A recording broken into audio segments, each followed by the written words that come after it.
Hello everyone, I'm Dustin Weekly and welcome to the Daily Nerd. DC decided to drop a Shazam trailer at Comic-Con and holy crap, I am giddy with excitement. Okay then, that's enough chitter chatter. Let's break down this trailer for all the details that you might have missed, and spoiler warning, just in case something I might say or predict in this video might actually come true for some reason. Okay, let's get this going. You've run from foster homes in 6 counties. I can take care of myself. When you're 18, give these people a chance, because that's what they're giving you.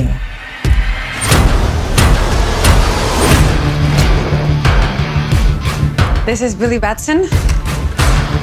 Make sure you make him feel at home. They seem nice, but don't buy it. It gets real Game of Thrones around here. Dude, just messing around. You look at me and you're like, why so dark? You're a disabled foster kid, you've got it all. Okay, so at the beginning here, we can hear Billy Batson's foster caretaker, played by Andy Osho, scolding Billy because he keeps running away from foster homes, as one does. Presumably, he's been moved out into another family here because of what looks like him stealing a car. We can tell this is probably the cause since he has the exact same outfit on in both of these shots.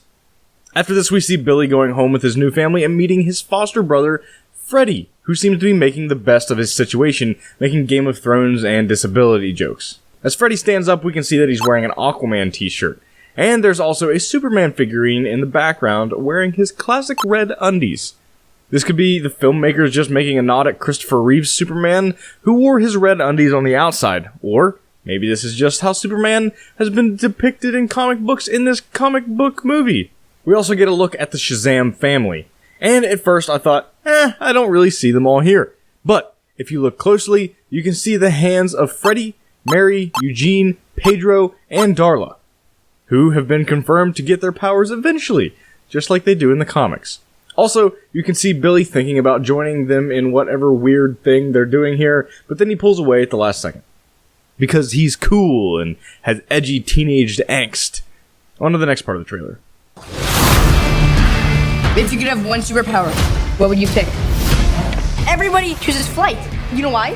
So they can fly away from this conversation? No, because heroes fly. What, you need your fake family to stand up for you? Hey! Man, sorry about that. Go, go, go! Grab it!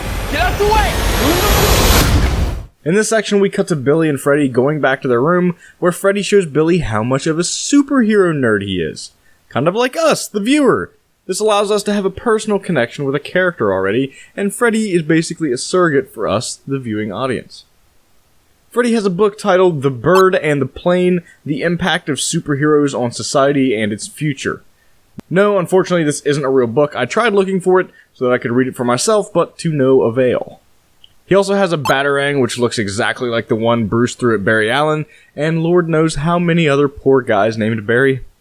So this is either a really good replica or somebody out there is getting rich off of crime scene superhero memorabilia. It also looks like Freddy's been tracking Superman since Man of Steel 2, with this article on the attack from Zod, and this one here talking about LexCorp for some reason. Also, we get to see this bullet that bounced off of Superman with a certificate of authenticity. With all the bullets bouncing off of Superman, I'm sure this is a gold mine for eBay sellers. We then get Billy defending his new foster family here by beating up Freddy's bullies and then promptly running away from them, which is almost pulled directly off of the page. Billy kind of has a thing for hating bullies. Okay, on to the next part of the trailer.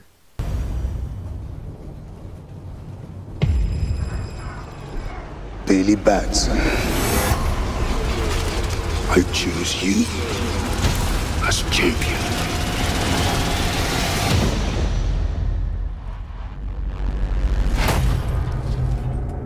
Hello? Say my name so my powers may flow through you. But I don't know your name, sir. Shazam. Are you for real? Say, okay! Shazam?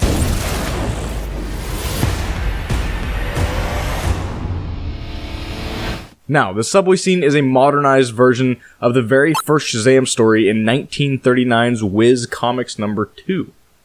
Billy gets away from the bullies by running into this train car, and then things start to get weird. Frost forms on the doors, a disembodied voice calls his name, the lights flicker, and we see these strange runes on the electronic screen. So, of course, I thought to myself, this must be some big, important, hidden message. So, I went online to figure it out, and there was nothing. So, obviously, I had to figure this out myself. I translated these symbols to the closest looking letter that they matched up with in the Greek alphabet, since Shazam's powers come from the Greek gods. And I got Delta, Theta, Psi, Pi, Zeta, Omega, Phi, which, when translated, these Greek letters say... Thank you. They say thank you, like a thank you for riding the subway, or thank you for wasting a half hour of my life that I'll never get back, you stupid son of a... Anyway, Billy steps off the train car into the wizard's throne room, which is located on the Rock of Eternity. The great wizard Shazam decides to pass his power on to Billy, and all he has to do to summon it is say his name, Shazam. Fun fact, the name Shazam is actually an acronym. When he becomes Shazam, he is granted with the wisdom of Solomon, the strength of Hercules, the stamina of Atlas, the power of Zeus, the courage of Achilles, and the speed of Mercury. See? Shazam. Anyway, when Billy says the word Shazam, he's immediately transformed into a grown man with superpowers. And Zachary Levi definitely has the face of a kid who somehow just turned into a full-grown man. Okay, on to the next part. This means Billy! What is happening? You're the only person I know that knows anything about this Cape Crusader stuff. Can I... Oh, yeah. That's crazy, right? What are your superpowers? Superpowers, dude? I don't even know how to pee in this thing. AM to the PM, PM to the AM. You have super strength! You just got Can you fly? If I quit your PM, I still rock Mercedes. If I quit this season, I still be the greatest. You okay? Why are you talking? Alright, in this part of the trailer, we get Freddy, the die-hard superhero fanboy, asking if he can touch Shazam's emblem, and when he does, it starts to attract to him. This might be stretching it a bit, but we know in the comics that Freddy eventually gets Shazam powers from Billy. And here, we see not only the powers attracted to his hands, but he's also wearing that classic Captain Marvel Jr. blue that he wears in the comics. I don't think we'll see that in this movie, but possibly some colorful foreshadowing for when he probably gets his powers to possibly help fight Black Adam in a sequel. Then we get a funny little reference to how impractical superhero uniforms are. Superpowers, dude? I don't even know how to pee in this thing. When Ben Affleck took over the mantle of Batman, Christian Bale actually had some advice for him. And he said, make sure they put a zipper in that suit. I did 3 movies with no zipper in my outfit. So he gave me some very practical advice.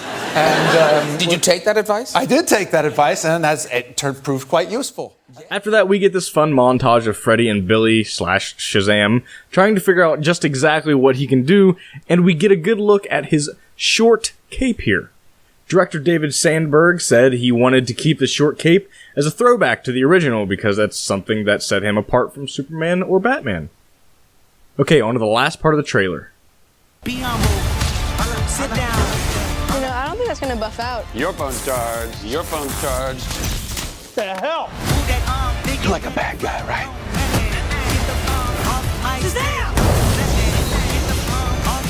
Gentlemen! You have bullet immunity! I'm bulletproof. You're dead. Sorry about your window, but you're welcome for not getting robbed. Oh, hey, what's up? I'm a superhero.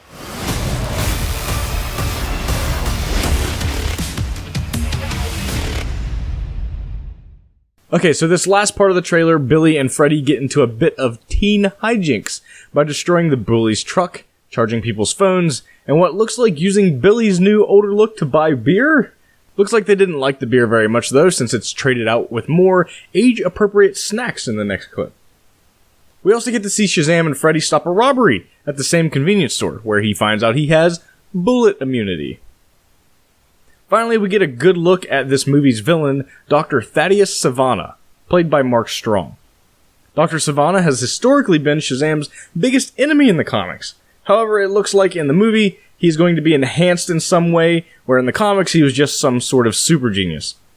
And this messed up eye of his was from being shocked in the face pretty severely, and it let him see magic. So I assume this will be the same in this adaptation as well.